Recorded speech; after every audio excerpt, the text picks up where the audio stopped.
Olá, bom dia para você, 7 horas, 1 minutinho, hoje é dia 10 de março de 2025 e chegou o dia prometido há tanto tempo aqui, porque hoje é uma data muito importante aqui para o ICL, vão acontecer várias mudanças, né? A primeira delas você já está vendo aqui, é a mudança do cenário do Desperta, que a partir de agora é esse aqui.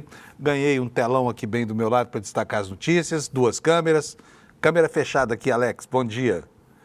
Põe na fechadinha aqui, olha. Ficou chique aqui o Desperta, né? Espero que você goste. Isso vai dar mais uma dinâmica melhor para o nosso jornal, vai tornar o programa mais agradável para você começar o seu dia, tá?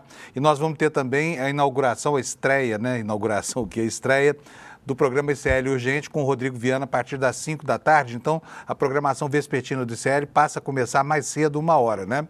E o N2, né, o ICL Notícias 2, passa a começar às 5h30 da tarde. Então, tem muita novidade hoje aqui na parada e essa é uma semana de estreias, tem a estreia do programa da Ju Baroni, enfim, a programação está muito rica aqui, você que nos acompanha todo dia não vai perder de acompanhar as coisas que vão acontecer ao longo do dia de hoje, tá bom? Olha, gente, vamos começar o programa de hoje. Eu já dei feliz ano novo na quinta-feira, porque né, acabou o carnaval. O que todo mundo diz? Que no Brasil o ano só começa mesmo quando passa o carnaval. Então, será que agora a gente pode começar a trabalhar?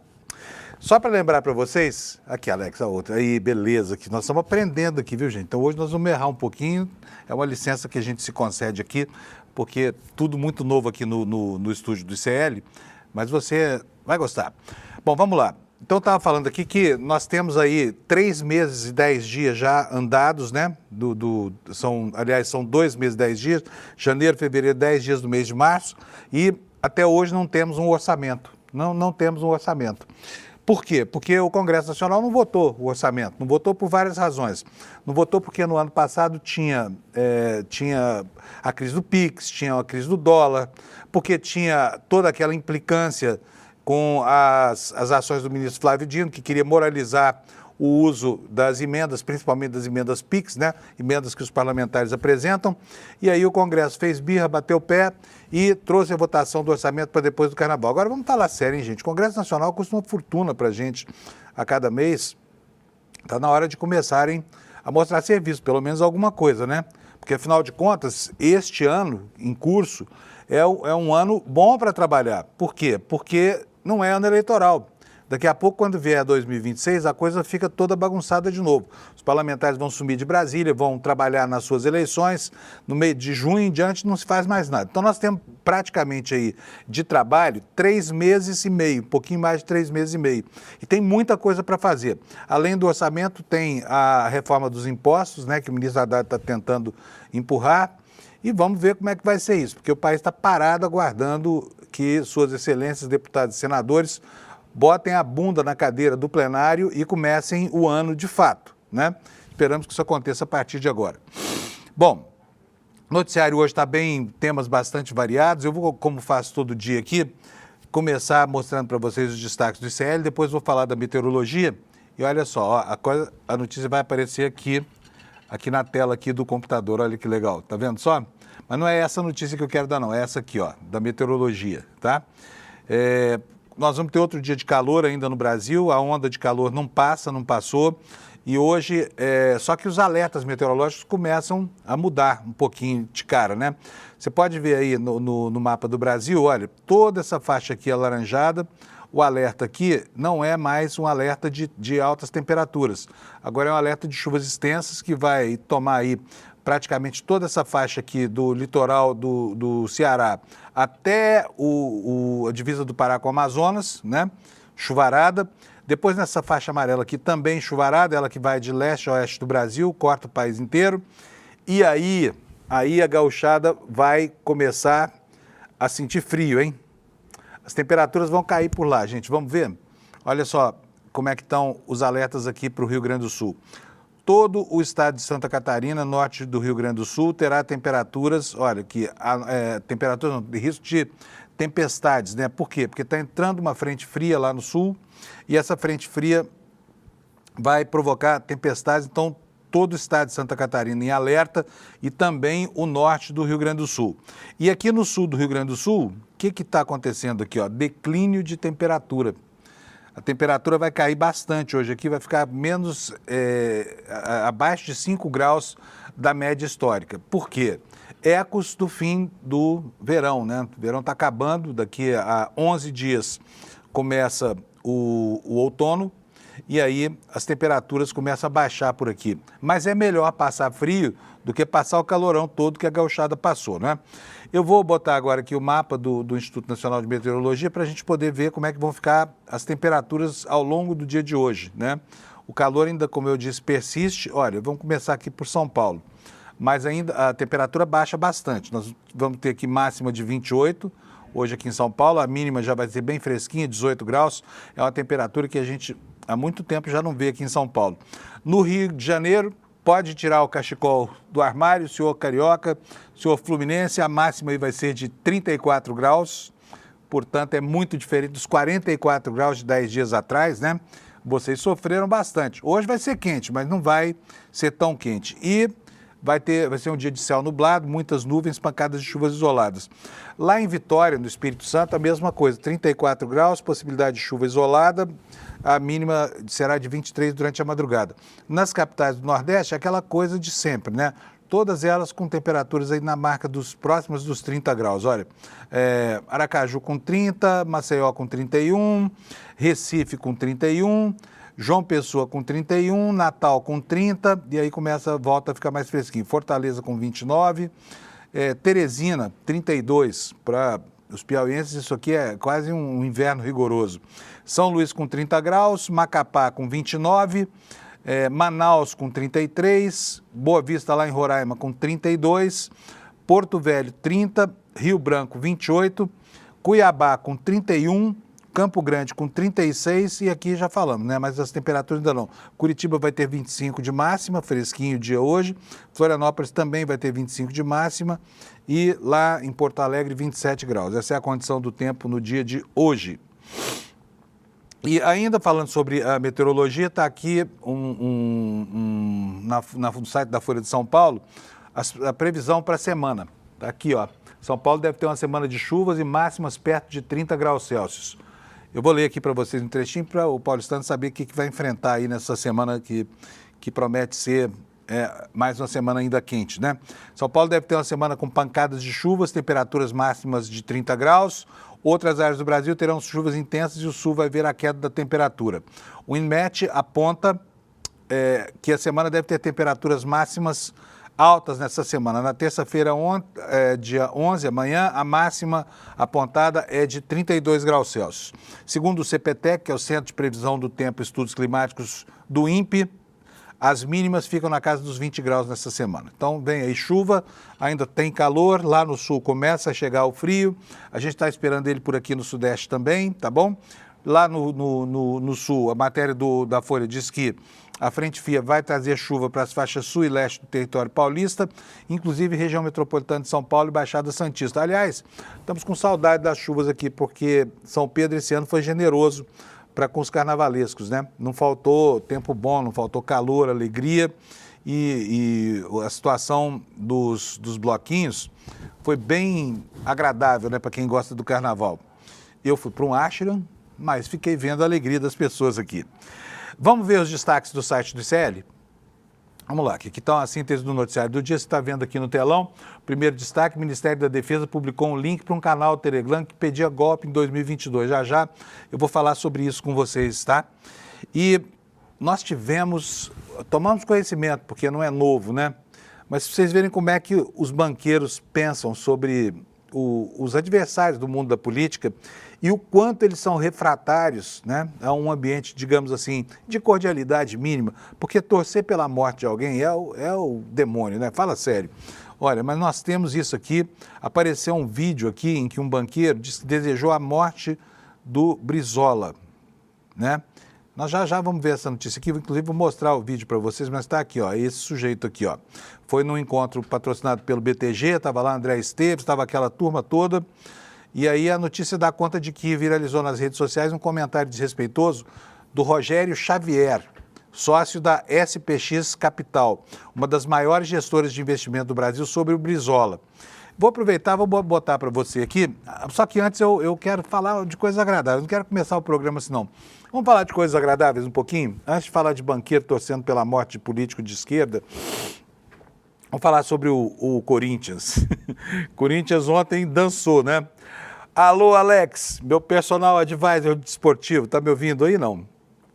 Alex? Bom dia, Panunzio, bom dia, geral, bom dia, chat, como estão? Como é que foi, Alex, seu fim de semana? Foi bom? Muito carnaval, muito bloquinho? Foi muito bom, muito descanso. E o seu, Panunzio? Não, o meu não, foi puro trabalho, eu fui para um ashram, meditar e tudo mais. Isso aí. Mas vamos lá, me conta uma coisa, o Corinthians tomou uma lavada ontem, 2-1, não foi bem uma lavada, né? O Santos, aliás, desculpa. O Santos tomou uma lavada de 2-1 e o Neymar assistiu tudo do banco de reservas, é isso? Isso. Lembrando que ele estava curtindo o carnaval na Sapucaí, né? Não, calma, vamos deixar, vamos por partes. Certo. O Neymar reclamou da coxa, não é isso? Sim, ele estava com a proteção na coxa esquerda e não entrou em campo nos 90 minutos e o Santos saiu perdendo de 2-1 para o Corinthians, que se classificou para a final do Paulistão e espera Palmeiras ou São Paulo, que joga hoje às 9h35. Pois é, vai ter o tal do derby, né? Isso. É derby que chama, eu nem sabia, minha mulher que me falou que chama derby. Para mim, derby era corrida de cavalo, então, de tão esperto. Mas me conta uma coisa, por que o Neymar estava no banco se ele estava na Sapucaí na véspera, sambando lá? Então, todo mundo tem esse dilema, ninguém sabe o que aconteceu, é uma grande incógnita. Mas, gente, quer dizer que o Santos dançou e o Neymar dançou também, só que na véspera, é isso? Sim. Ontem ele estava parecendo técnico no banco e não fez nada para ajudar a equipe em campo. Muito louco. Pois é. Ei, Santos, hein? Que negocião que vocês fizeram com esse jogador. Primeiro título, né? Devido ao Neymar, né? Acabou para o Santos aqui. Uma equipe que depositava tanta esperança na chegada do Neymar. Agora, ô Alex, você que entende de futebol, será que ele vai ficar um ano e tanto também parado no Santos, igual fez lá no Al Hilal? Então, as notícias que estão saindo é que o empresário dele está tentando ligar ele a clubes europeus como o Barcelona, entre outros. Então, a expectativa é que ele cumpra o contrato de 6 meses e volte para a Europa. Se algum Barça? time... Isso. O sonho dele é fazer um The Last Dance na Europa, no Barcelona. Mas o Barcelona quer ele por lá? Então, os jogadores do elenco espanhol querem ele... E o vestiário abraça ele pelas notícias que saem na mídia europeia. Bom, tomara que vá logo. Então, para o Santos foi bom negócio. Quem sabe se lá no Barcelona ele funciona, né?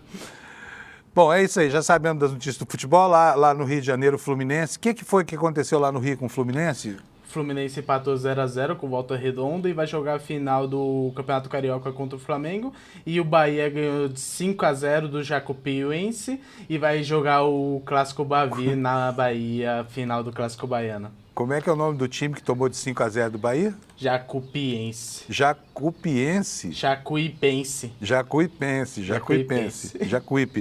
Tá bom, Alex, beleza. Obrigado pelas informações do esporte. Agora você já sabe tudo o que aconteceu, né?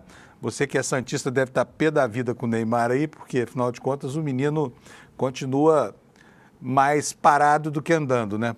Enfim, faz muito barulho por onde passa, mas gol que é bom, essas coisas, não. Veio, o time que tinha apostado tanto nele, viu o Neymar no banco, ele que estava sambando lá, no Sapucaí, no Alalaô, mas na hora de jogar o futebol lá, dentro das 4 linhas, é igual o Bolsonaro, o Neymar dentro das 4 linhas não funciona.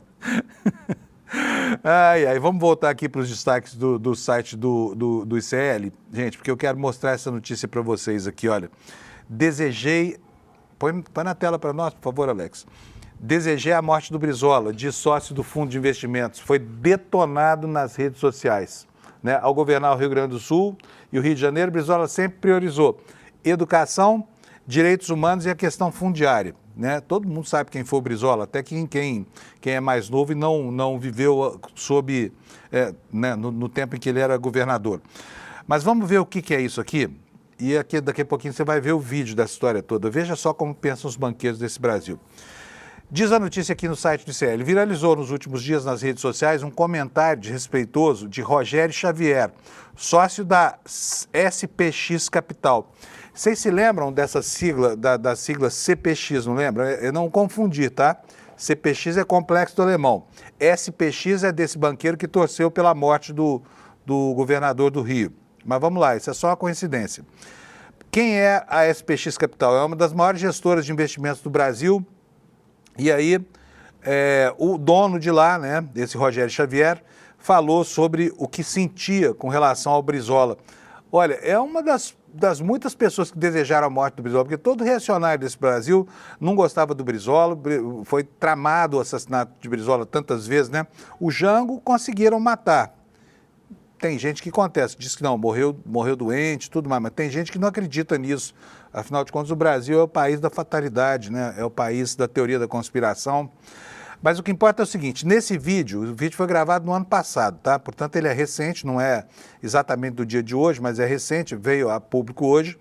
Aconteceu é o registro de um painel do BTG Pactual que fala, esse banqueiro, Rogério Xavier, fala sobre a população brasileira que vota na esquerda e acaba falando bobagem, né? Para não dizer uma outra palavrinha aqui, porque ainda não está na hora do palavrão, sobre políticos de esquerda, Leonel Brizola. Eu vou colocar o vídeo para vocês, tá? Não vou nem ler aqui o que ele falou, mas preste atenção na sutileza desse senhor. Alex, por favor, solta aí pra gente. Vamos ouvir o que diz esse banqueiro. A gente larga de 25%, 30% de voto na esquerda. Se não morrer, e eu espero que não morra, eu não desejo a morte de ninguém, desejei a do Brizola. Foi a única pessoa na minha vida que eu desejei. Aquilo realmente destruiu o Rio de Janeiro. Esse eu realmente falei, não é possível que esse cara não morra. E não morria. Aí você vê, olha a cena final. Quem que tá dando risada dessa palhaçada desse sujeito? Põe só a cena final aí. O Brizola só a mesma coisa. Vamos ver. A gente larga de 25%, 30% de voto na esquerda. Se não morrer, e eu espero que não morra, eu não desejo a morte de ninguém, desejei a do Brizola. Foi a única pessoa na minha vida que eu desejei. Aquilo realmente destruiu o Rio de Janeiro. Esse eu realmente falei, não é possível que esse cara não morra. E não morria. Quem ri no finalzinho é o André Esteves, dono do BTG Pactual. E a plateia batendo palma para esse palhaço desse banqueiro, né? Falando que queria desejar a morte de um político. Por que será, hein? De onde vem tanto ódio assim? Só porque o Brizola pensava diferente dele? Por isso, uma pessoa torce pela morte de alguém? Nunca desejei a morte de alguém. Do Brizola eu desejei. Pô, imagina o que pensa dos outros, né? Dos demais, Lula, Boulos, essa coisa toda. Então, tem novidade nisso? Não. É assim que a banca pensa, né? Da esquerda brasileira. É uma relação de desejar a morte. Portanto, esse banqueiro aí, o que ele faz é só expressar o pensamento de todos eles, né? Mas está aí o registro, então, é assim que eles pensam, lá entre eles, né, eles falam, acham graça, riem, fazem chacota, tiram sarro. É um palhaço e uma plateia de pessoas aplaudindo o palhaço falar dessa forma desrespeitosa sobre um político, né? Que não importa de que espectro seja, sabe, merece pelo menos o respeito de se considerar assim. Vamos torcer para que ele viva até, né, lembrando lá os romanos, né? Quanto mais longa for a vida do adversário, mais ele vai poder acompanhar as suas conquistas e morrer de inveja disso. Não, aqui no Brasil o banqueiro quer que o político morra. Morra, Brizola. Nunca desejei a morte de alguém, só do Brizola.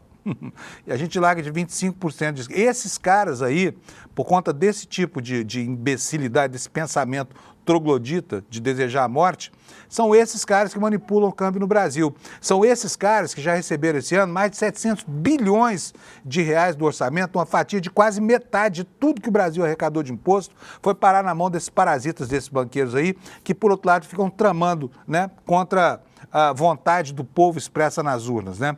Uma vontade pretérita nesse caso. Mas queria saber o que esse banqueiro aí, Rogério Xavier, pensa sobre o governo do Lula, né? O vídeo é do ano passado. Quem sabe se ele não dá uma entrevista pra gente para falar sobre isso. Gente, mudando de assunto, mas ainda falando sobre morte, e isso é uma maneira pesada, eu sei, de começar a segunda-feira, do primeiro dia útil do ano, mas a gente tem que falar sobre isso. Anteontem, aliás, foi Dia Internacional da Mulher, dia 8 de março, né?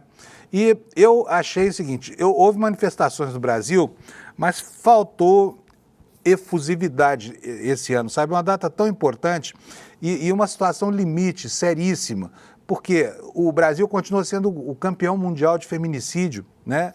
Quanto mais regra, quanto mais norma, quanto mais lei existe por aqui, mais complicado fica o problema do feminicídio, né?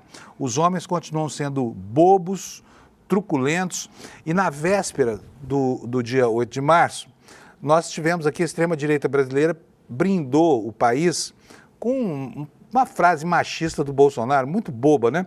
Não que só o Bolsonaro fale bobagem, mas o que o Bolsonaro falou na véspera do Dia Internacional da Mulher foi uma afronta a toda mulher. O que ele falou? Ele falou o seguinte, que as mulheres da esquerda são feias e incomíveis, as petistas, né? Fica aqui a minha pergunta, se ele se considera o rei da cocada preta, porque não me parece que o Bolsonaro seja nenhum deus grego, nada disso, entendeu?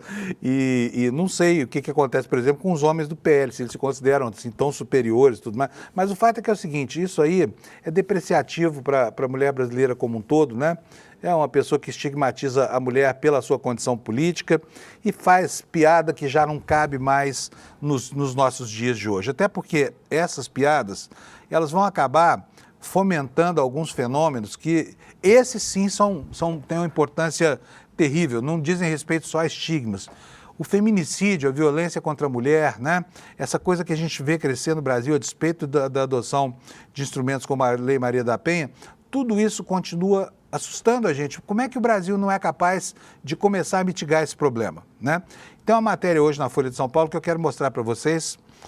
Está aqui no telão, olha, feminicídio fez mais de 1.000 vítimas por ano no Brasil desde 2015. 1.000 vítimas, são mais de 3 por dia, tá? Na média.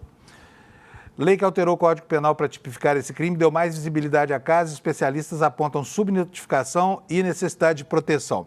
Vou ler aqui um trechinho da notícia para vocês, só para a gente se sintonizar com o problema e lembrar aqui, aproveitando o ensejo provocado por essa efeméride aí, né, do Dia Internacional da Mulher, que estamos longe de resolver o problema, tá?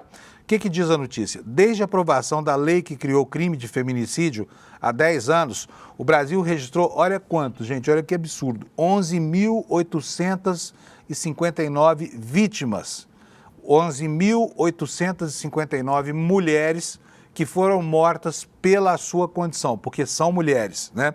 Segundo dados até janeiro do SINEP, que é o Sistema Nacional de Informações de Segurança Pública do Ministério da Justiça. Em 2024, olha só, ano passado, o Brasil registrou o maior número de casos de toda a série histórica, com 1.459 vítimas, né? São mais de 4 por dia. Nós estamos falando mais da 3 por dia na média dos últimos 10 anos, dá mais de 4 por dia na média do ano passado, superando os 1.448 registros do período anterior, que tinha sido 2023. Piauí, Maranhão, Paraná e Amazonas tiveram o maior aumento de casos por 100 mil habitantes de um ano para o outro. Conhecida como Lei do Feminicídio, a norma alterou o Código Penal e passou a tipificar esse crime do Brasil em 9 de março de 2015, portanto, exatos 10 anos, né? Ontem fez 10 anos. A legislação abrange assassinatos de mulheres em contexto de violência doméstica, familiar ou motivados por misoginia. Para fins de comparação, em 2024, o Brasil registrou 35.397 vítimas de homicídio doloso intencional, sendo 32.547 homens, 2.452 mulheres e 425 pessoas que não tiveram sexo identificado.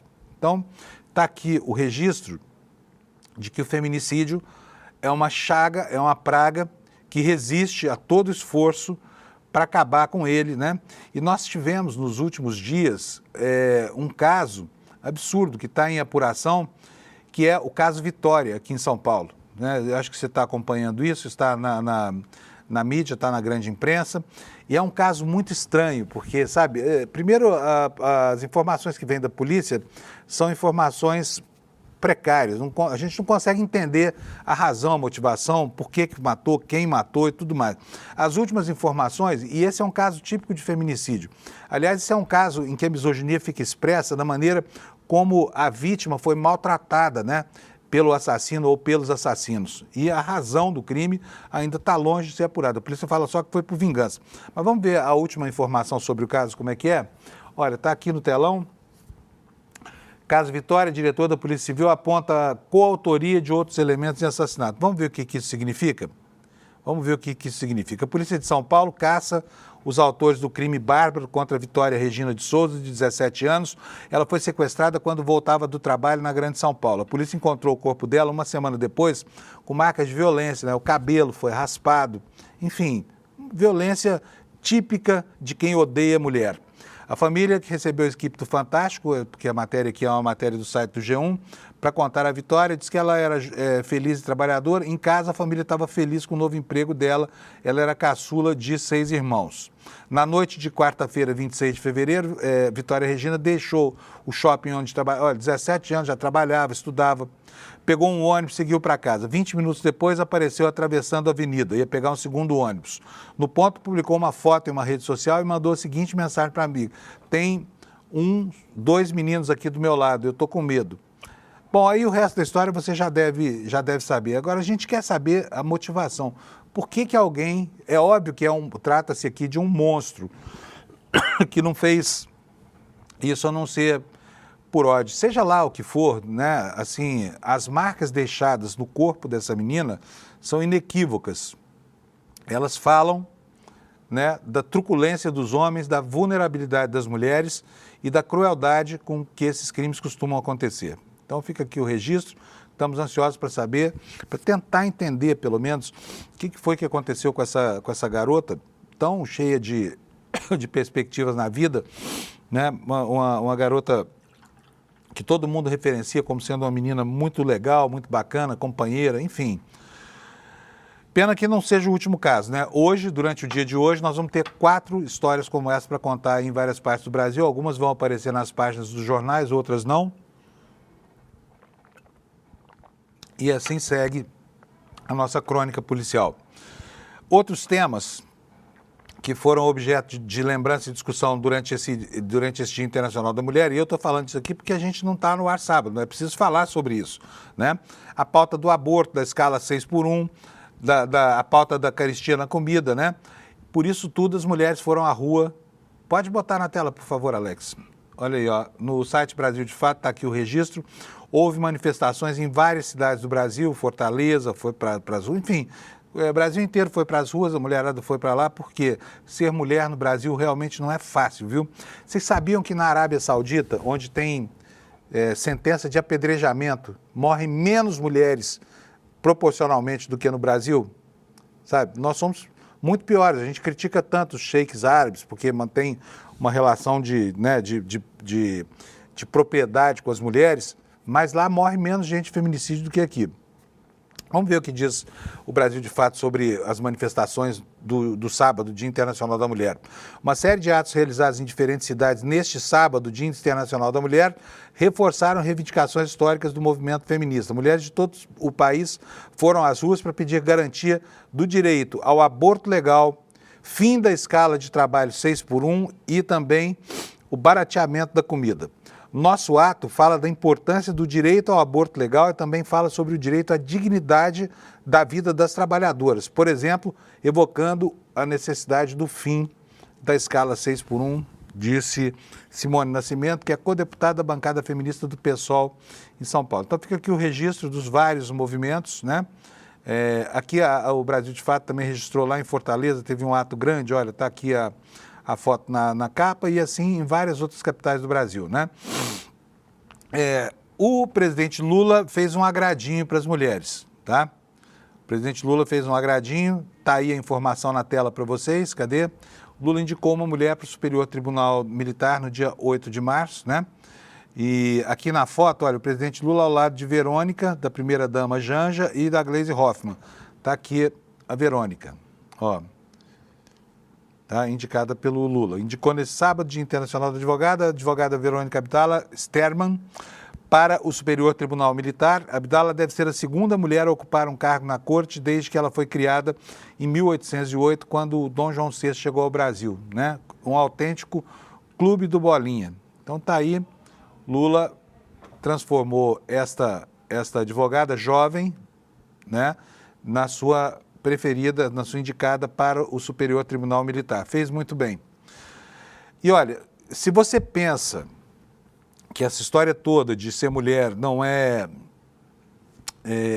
que é fácil e tudo mais, é difícil, porque são agressões de todas as naturezas, sabe? Essas, né, por conta de ciúme, por causa de paranoia masculina, por nada mesmo, porque o marido chega em casa bêbado e ataca a mulher, ataca os filhos, mas as mulheres também são objeto do interesse do mercado de patrões escravocratas no Brasil.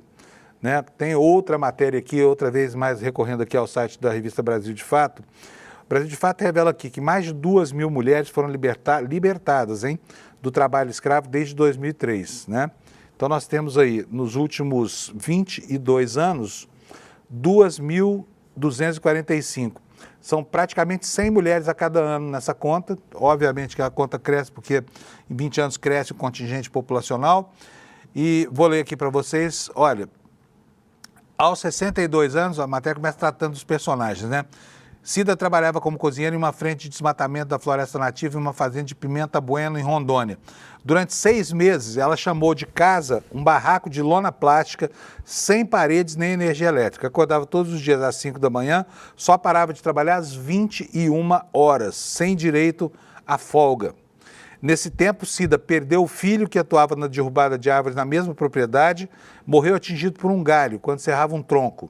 Dias depois, ela foi uma das 17 pessoas resgatadas em condições análogas à de escravo por uma operação do governo federal em 2019.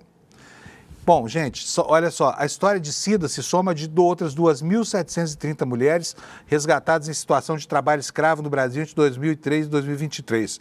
O número de mulheres libertadas representou cerca de 6% das quase 46 mil pessoas alcançadas por esse tipo de coisa. É mole? É mole não, né? Mulheres sofrem em todos os sentidos. Felizmente, algumas mulheres estão aí para tentar mitigar todas essas chagas que ainda cercam a condição feminina no Brasil. E olha, uma mulher trans, né, foi responsável mais uma vez por uma iniciativa, uma das poucas iniciativas concretas aqui, né, para tentar estabelecer um pingo de humanidade na relação de mulheres que recorrem ao aborto com o sistema penal brasileiro. Pode botar na tela para mim, por favor, Alex, olha aí, ó. No Dia da Mulher, Erika Hilton propõe anistia para condenados por aborto. Proposta de exclusão de pena inclui os profissionais de saúde envolvidos no caso. Gente, a Erika Hilton é fantástica. Ela propõe sempre pautas que deixam numa condição muito difícil, né, os deputados e senadores mais reacionários. Porque aqui eles têm que se posicionar. Sabe, quem é que é contra anistiar mulheres que foram condenadas porque recorreram a um aborto numa situação de desespero? A gente sabe que aborto não é uma situação agradável para ninguém. Aborto, enfim, ninguém é a favor do aborto. Você pode ser a favor da legalização do aborto, mas o aborto é uma situação muito complexa, né? E assim, viver essa situação já é complicado para quem tem recursos, para quem não tem é muito pior, porque aí essas pessoas ficam à mercê de verdadeiros carniceiros por aí, esses açougues, né, que estão aí espalhados por todo o Brasil e que vivem de colocar mulheres em risco e de corromper a polícia para que eles continuem existindo, né? Então, anistiar essas pessoas é um ato de piedade, né? E a Erika Hilton propôs. O que diz aqui a matéria? Neste sábado, dia 8, Dia Internacional da Mulher, a deputada Erika Hilton, do PSOL, apresentou uma proposta legislativa de anistia para mulheres presas e investigadas por abortarem no Brasil. Diz ela que mulheres presas por ousarem exercer seu direito ao próprio corpo, muitas delas presas apenas por conta da cor da sua pele, do saldo bancário ou do CEP. É essa a anistia que nos interessa, escreveu a deputada em sua conta na rede social X. A proposta indica que todas as mulheres condenadas por aborto entre 1940 e 2025 sejam inocentadas pela justiça brasileira. A exclusão da pena inclui os profissionais de saúde envolvidos nos casos e a anistia é excluída para quem cometeu a prática contra a vontade da gestante, que aí é uma violência ao quadrado, né? No Brasil, o aborto é permitido somente em caso de gravidez decorrente de estupro, se a gravidez representa risco à vida da mãe e em caso de anencefalia do feto. E ainda assim, em alguns lugares, o sistema de saúde se recusa a fazer esses procedimentos, né? Ainda que haja uma autorização judicial, ainda que haja uma legislação que prevê esses casos, mas não é fácil para conseguir. Aqui em São Paulo, por exemplo, está uma luta lá no Hospital da Cachoeirinha para que ele volte a fazer esse tipo de procedimento, né?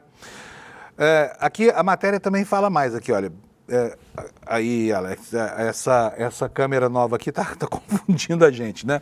Mas vamos lá. De acordo com a Pesquisa Nacional de Aborto, PNA, de 2021, 1 em cada 7 mulheres com idade próxima a 40 anos já fez pelo menos um aborto no Brasil. O levantamento é realizado em novembro de 2001, foi realizado em novembro de 2021, ouviu 2.000 mulheres e 125... Mas esse dado deve ser muito maior, né? Por quê? Porque ele tem subnotificação, né? É muito difícil falar sobre isso. Existe uma espiral do silêncio. Então, pelo menos, é a leitura que a gente deve fazer, pelo menos 1 em cada 7 mulheres já passou por uma situação como essa, né? Então é isso, está aqui feita a leitura aqui dos fatos relativos ao Dia Internacional da Mulher. A gente espera que daqui para frente, nesse ano e nos demais que virão por aí, né, o planeta se torne menos violento, menos arriscado, menos perigoso para quem nasceu mulher, né? É só por isso. Essas mulheres todas que a gente está vendo, que foram condenadas à morte, que sofreram todo tipo de sevícia, que foram rejeitadas no serviço de aborto, quando tem a lei e o sistema judiciário ao seu lado, as outras que tiveram que se submeter a procedimentos aí feitos por carniceiros, né? E também a todas aquelas que tiveram conforto de, por terem dinheiro, acessar clínicas de obstetrícia que fazem o aborto com todo conforto, com toda segurança, só porque essas têm dinheiro. E dessas ninguém vai falar nunca, né? Vamos falar então sobre política, gente? Entrar no noticiário sobre... Antes de falar sobre política, quero aproveitar aqui para fazer uma recomendação para vocês. Eu assisti ontem a um filme no Netflix, fiquei muito impressionado. E acho que todo mundo que assistiu e gostou de Ainda Estou Aqui deve assistir esse filme. Chama O Mauritano. Tá? Não sei se está lá há muito tempo, se está há pouco tempo, mas vale super a pena a gente ver esse filme, que é baseado na história real de um rapaz que foi preso logo depois do 11 de setembro, e foi a ele imputado o recrutamento de várias pessoas que fizeram parte daquela equipe de terroristas que jogou aviões contra as Torres Gêmeas e tudo mais. E depois, ao longo de 14 anos de uma luta judicial muito encanecida, se descobriu que ele não tinha culpa de nada, tá?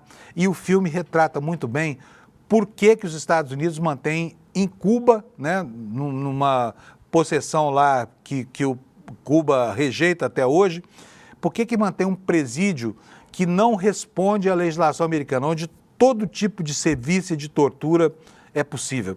Então não deixe de assistir, chama O Mauritano, tá? Se você tiver sem ter o que fazer, vai hoje à noite assistir, porque você vai ficar chocado. Um filmaço de 2021, eu acho que estreou agora há pouco no Netflix, está lá bem na capa do Netflix, eles estão recomendando esse filme. Pois assista, que você vai ver o horror que é Guantánamo, né? Por que os americanos mantêm aquela pocilga em território cubano, para onde agora esse nazista que preside os Estados Unidos quer mandar os imigrantes, que ele não pretende expatriar para os países de origem, pretende prender lá em Guantánamo.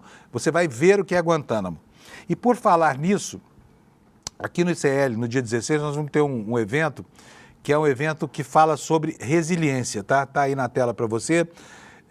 A Maryam Ali, essa moça que está bem aqui do meu lado, ó, ela é filha do Muhammad Ali, lá na frente, Muhammad Ali, ali. O que aconteceu? Ela vai dar uma aula magna aqui para gente, conduzida pelo Eduardo Moreira. Gente, é muito interessante, sabe por quê? Porque ela trata de resiliência e trata de um dos maiores personagens da história do mundo, não apenas como atleta, né, como homem do ringue, homem do boxe, que foi o maior boxeador da história, sem dúvida nenhuma. Mas o Muhammad Ali foi muito mais do que isso. Os mais velhinhos da minha idade se lembram desse cara lutando, né? Mas quem é mais velho ainda que se lembra da participação dele nos movimentos contra o segregacionismo, né? Na luta antirracial americana. Ele teve um papel proeminente porque se recusou a lutar na Guerra do Paraguai, na Guerra do Paraguai. Fábio Panunzio, meu filho. Bom, vamos lá, de novo. Ele se recusou a lutar na Guerra do Vietnã, tá? Na Guerra do Vietnã. Em 1974, ele foi chamado a se recrutar, disse que não iria. Por quê? Porque não iria defender um país racista. Ele disse, inclusive, que em Saigon ninguém iria chamá-lo de crioulo, lá por estar lutando nessa guerra, né? E a Marion vai falar para a gente quais foram, né, como é que foi esse processo de luta do pai, tanto dentro dos rings quanto fora. É espetacular essa aula, vale como um exemplo de resiliência. Para você assistir, é de graça, tá? Tá aqui embaixo, olha, Muhammad Ali, né? E o link é esse aqui, ó, despertasl.com.br. Como é um webinário, você precisa se inscrever para participar. Então aproveita e faz logo a sua inscrição para você não deixar para depois e acabar esquecendo. despertasl.com.br, tá? Agora tem outras coisas aqui que a gente vai ter. Bota na tela para mim, fazendo favor, o outro, o Alex. Temos olha aí, ó. O Rodrigo Viana estreia hoje um programa novo aqui no ICL, vai chamar ICL Urgente, começa às 5 da tarde, né? Ele e a Laurinha Couto. A Laura é representante de uma família, tá? É a 4ª geração de jornalistas. O avô dela é o Ricardo Couto, a mãe é a Mariana Couto, né? E agora fiquei sabendo que o bisavô também foi jornalista caçado lá na Alemanha pelo Hitler, por isso a família se estabeleceu aqui no Brasil. Muito legal, não perca o ICL Urgente para atualizar as notícias. E o Rodrigo Viana todo mundo conhece. Eu vou ver se consigo conversar com ele daqui a pouco. Ele não vai conseguir entrar, está me dizendo aqui o Alex. Que pena, mas você vai ver o Rodrigo hoje à noite, tá? Hoje à tarde, aliás, porque é às 17 horas, né? Rodrigo e a Laurinha Couto vão estar, então, a partir das 17 horas. Não perca, você vai receber a notificação, é o começo das nossas transmissões aqui durante o horário da tarde, tá bom? Vamos falar de política, gente, vamos lá. Primeira notícia do dia está na tela aí já, o Alex vai botar para vocês.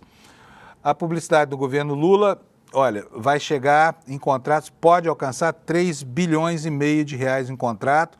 Isso aqui é a soma de tudo que o governo e seus vários órgãos estatais, autarquias que vão gastar, tá bom? O que diz a matéria da Folha? Correios tem licitação de 380 milhões aberta após anos sem investir. Órgãos citam necessidade de informar e competir no mercado. Os contratos de publicidade de ministérios, de bancos e estatais no governo Lula podem alcançar 3 bilhões e meio de reais neste ano, após a conclusão de licitações que estão abertas para seleção de agências de publicidade. A expansão ocorre no momento em que o presidente tentava reverter a queda de popularidade do seu governo. Em janeiro, Lula mudou o comando da SECOM, né, a Secretaria de Comunicação da Presidência, e após criticar publicamente o trabalho que vinha, aliás, trabalho horroroso que vinha sendo desenvolvido pela pasta, né? Esconderam o Lula por 2 anos, deixaram ele falar, trancaram o Lula lá num cercadinho do qual ele não podia sair nem se comunicar. Situação que parece estar melhor encaminhada com o Sidônio, mas ainda tem muito chão pela frente, né? Basta lembrar, gente, 2 anos sem uma licitação para a área digital do governo, não, fala sério, como é que pode tanta incompetência assim, não é não? Agora, vamos ver se melhora. O que diz aqui a matéria? O petista deseja ampliar a divulgação de programas que pretende emplacar como marca do 3º mandato, como Pé de Meia, do Ministério da Educação, mais acesso de especialistas do Ministério da Saúde. Os órgãos públicos ligados ao governo federal argumentam que a expansão dos contratos de publicidade melhora a transparência e a promoção de informações sobre políticas públicas com divulgação das ações tocadas por ministérios e estatais. O valor total da previsão de gastos com publicidade considera 21 órgãos ligados ao governo federal que têm contratos já firmados com agências de publicidade e também licitações abertas. Entre elas, há 4 seleções em andamento que somam 700 milhões de reais. A principal disputa é pela conta de 380 milhões de reais dos Correios, estatal que deixou de investir em propaganda desde 2019, portanto já há 6 anos. E agora a empresa afirma que deseja reposicionar a marca e que disputa o mercado nacional de encomendas e logística com grandes companhias, inclusive multinacionais que investem fortemente em publicidade, o que é absolutamente verdade, né? Pode ver aí, o Mercado Livre, por exemplo, e a Amazon investem muito em publicidade e são efetivamente concorrentes dos Correios, né?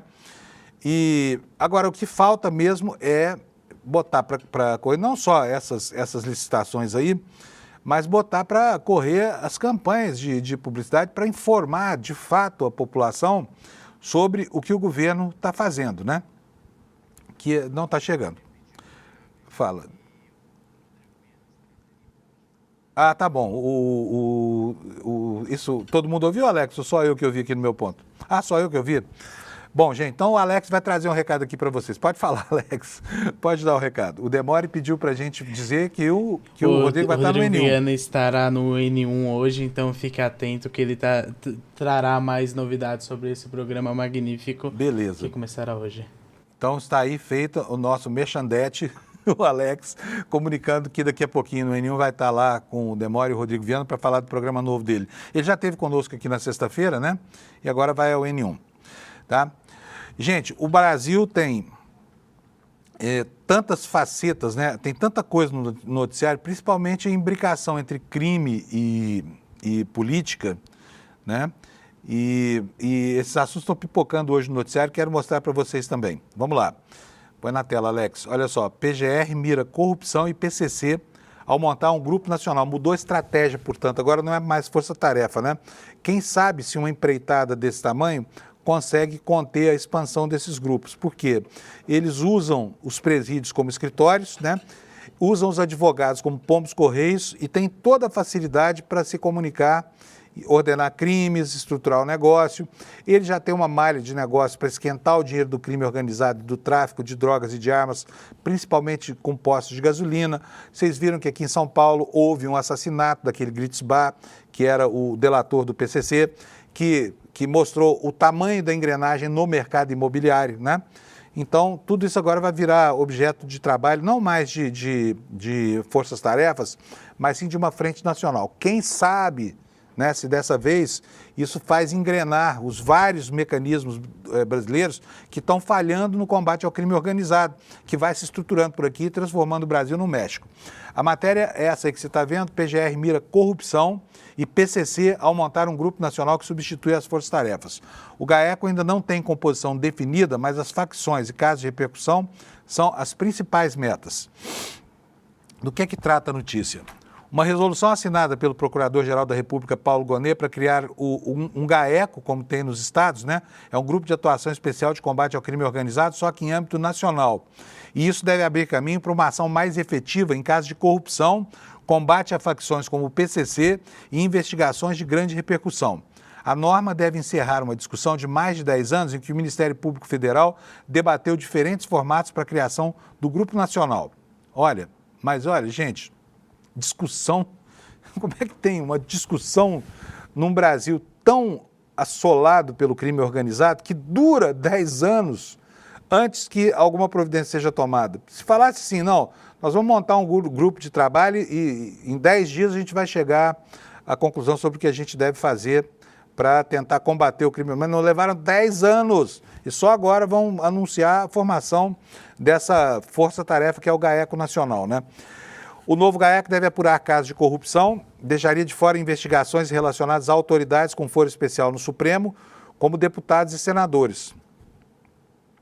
Nesses casos, a atuação continuará sendo da própria PGR, né? Até porque existe previsão legal para isso aqui. Além de casos relacionados à atuação de quadrilhas de tráfico de drogas, também são citadas internamente investigações que sejam federalizadas e provoquem comoção nacional, como, por exemplo, os assassinatos de Marielle Franco e de Bruno e Dom Philip, né? Aqueles dois, o jornalista e o ambientalista, que foram assassinados por contrabandistas de madeira lá no Alto Amazonas. Dentro da PGR, um dos motivos citados para a criação do GAECO é prevenir que a atuação de facções criminosas leve o Brasil a ser sancionado internacionalmente, especialmente pelo governo Donald Trump. Mas então é isso, é o medo do Trump que provoca isso. Senhores procuradores federais, senhor Procurador-Geral da República, vamos acordar, gente. O crime organizado está batendo na porta de todo mundo, sabe? 10 anos para tomar a iniciativa de compor uma força-tarefa, pelo amor de Deus. É muita falta de vontade. Agora, inventar penduricalho, férias em dobro, isso tudo é rápido, né? Mais 10 anos para criar uma força-tarefa. Ainda no campo da política, agora já sem vínculo com o noticiário policial, pelo menos por enquanto, está aqui a informação de que a Raquel Lula está trocando o PSDB pelo PSD, tirando, então, portanto, uma letra da sua sigla. Isso significa muita coisa, hein? e colando em Lula contra João Campos em 2026. Depois de vencer 3 eleições seguidas pelo PSDB, a governadora de Pernambuco, Raquel Lira, assina sua ficha de filiação ao PSD em evento às 18h55, hoje, lá no Recife. A mudança de partido vai além da busca de Raquel por um partido com mais estrutura e dinheiro para disputar a reeleição em 2026. É um gesto político de aproximação maior com Lula, com o poder de minimizar a força política do prefeito de Recife, João Campos, do PSB, que será seu provável rival no próximo ano, figura essa sim ligada ao presidente. Marcado para uma grande casa de festas do Recife com capacidade para 1.500 pessoas, o ato deve reunir os maiores nomes do partido, Gilberto Kassab, ministros, deputados e senadores. Portanto, tapete vermelho para receber a governadora no PSD. Enquanto isso, o MST reclama da reforma agrária do governo Lula. Reclama, aliás, com muita razão. Temos aqui no Brasil de Fato essa informação de que só 10% das famílias acampadas, gente que está morando em barraco de lona há muito tempo, esperando uma providência do governo para transformar esses assentamentos, esses acampamentos em assentamentos. E o MST está dizendo que esse é um longo caminho para a reforma agrária. Na última sexta-feira, dia 7, em evento realizado em Campo do Meio, lá em Minas, o governo federal anunciou a entrega de 12.297 lotes de terra para famílias acampadas em 24 estados brasileiros, lotes organizados em 38 assentamentos. Embora o anúncio represente um avanço na política, porque até agora a política de reforma agrária não diz a que veio, não neste governo, estamos por esperar. O Paulo Teixeira, um deputado tão competente, tão combativo, não está dizendo a que veio lá no Ministério. Aliás, a gente precisa entrevistá-lo aqui para saber por que virou essa coisa letárgica a reforma agrária no Brasil, mas o fato é que a gente pouco ouve falar de movimentos de sem terra no Brasil e muito menos de acolhimento dessa gente pelo governo federal. Então vamos lá. Embora o anúncio represente um avanço na política de reforma agrária, essas entregas atenderão somente 10% da demanda de terra, demanda já consolidada, para a agricultura familiar no Brasil, que conta com 120 mil famílias acampadas, de acordo com os dados do Movimento dos Trabalhadores Rurais Sem Terra. E dessas, 72 mil são vinculadas ao movimento, outras estão vinculadas a outros movimentos. Em nota, o MST afirma que a decisão do governo federal representa uma conquista, mas destaca que ainda há um longo caminho para a reforma agrária no Brasil. O que é que diz o MST? Compreendemos que essa é uma primeira e efetiva demonstração concreta de compromisso com a nossa bandeira de reforma agrária, sendo necessário avançarmos com mais intensidade a partir de agora, informa o comunicado. O anúncio do governo federal foi feito no Ato Nacional em Defesa da Reforma Agrária, realizado no Quilombo de Campo Grande, um território simbólico da luta pela terra no Brasil, diz aqui a revista Brasil de Fato. Então, está aí a informação, É pouca gente, tem muita gente, 120 mil famílias, isso monta 600 mil pessoas acampadas esperando o governo se mexer, o governo comprometido com a reforma agrária. Então, vamos, gente, pressa nisso aí. A reforma agrária do Brasil está parecendo a Procuradoria-Geral da República, que gasta 10 anos para montar um grupo de trabalho. No campo do processo contra Bolsonaro e os demais golpistas do 8 de janeiro, hoje nós temos no UOL uma explicação para o fato de que o nome de Braga Neto surgiu nas delações do Mauro Cid tão tardiamente. Ele protegeu o Braga Neto, E isso está expresso aqui hoje no site do UOL. A matéria diz que o Mauro Cid resistiu o quanto pôde em delatar o suposto envolvimento do Braga Neto nas ações golpistas após a derrota do Jair Bolsonaro. Por quê? Aqui a explicação. É plausível, embora seja meio ridículo, que isso aqui esteja ajudando a escrever a história do Brasil. A amizade das suas famílias era um dos motivos por trás dessa resistência. Braga Neto tinha proximidade com o pai de Cid, o general Mauro Lorena Cid, e as esposas deles também eram amigas. Quer dizer, é uma questão de amizade. Tudo o que aconteceu depois, o fato desse Lorena Cid estar tão envolvido com a estrutura da trama golpista do financiamento, que se dignou um general de 4 estrelas a vender joia roubada por esse picareta do Bolsonaro, lá nos Estados Unidos, depois atuar para trazer, para comprar as joias de volta ao Brasil.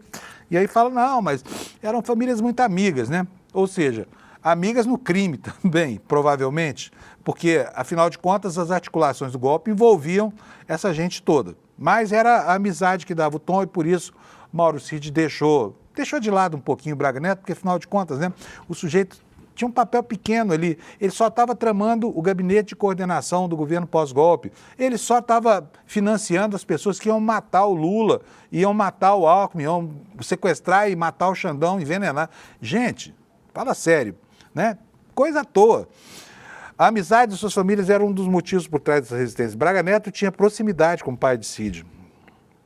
Em um dos seus últimos depoimentos, Cid também admite que o respeito que tinha por um general 4 estrelas, maior posto na hierarquia do Exército, inibiu as suas acusações contra o Braga Neto. Ou seja, o Mauro Cid só tinha razões nobres para mentir na sua delação premiada, né?